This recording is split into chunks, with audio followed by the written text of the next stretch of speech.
Jeremiah was one of the major prophets of the Old Testament.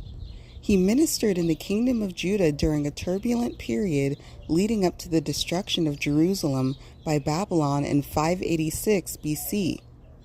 Jeremiah was called by God while he was still young.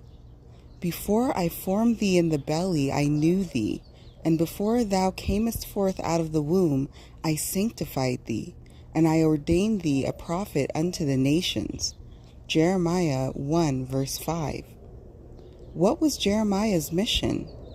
God sent Jeremiah to warn Judah that persistent idolatry, injustice, and rebellion against God would bring judgment.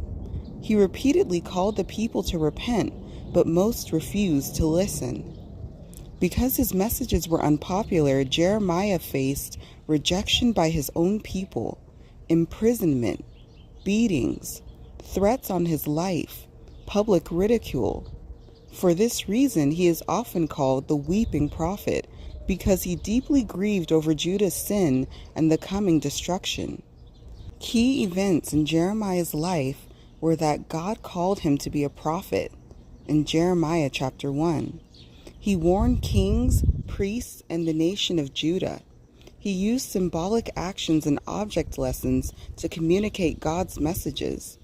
His prophecies were recorded by his scribe Baruch. He witnessed the Babylonian siege and destruction of Jerusalem.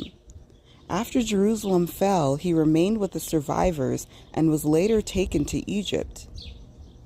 One of Jeremiah's most significant prophecies was the promise of a new covenant. I will put my law in their inward parts and write it in their hearts. Jeremiah 31:33.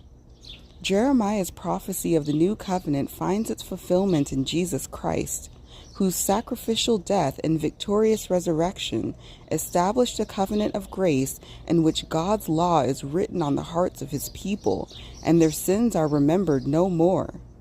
This promise points to the transforming work of God in the lives of believers, bringing forgiveness, reconciliation, and restored relationship with him.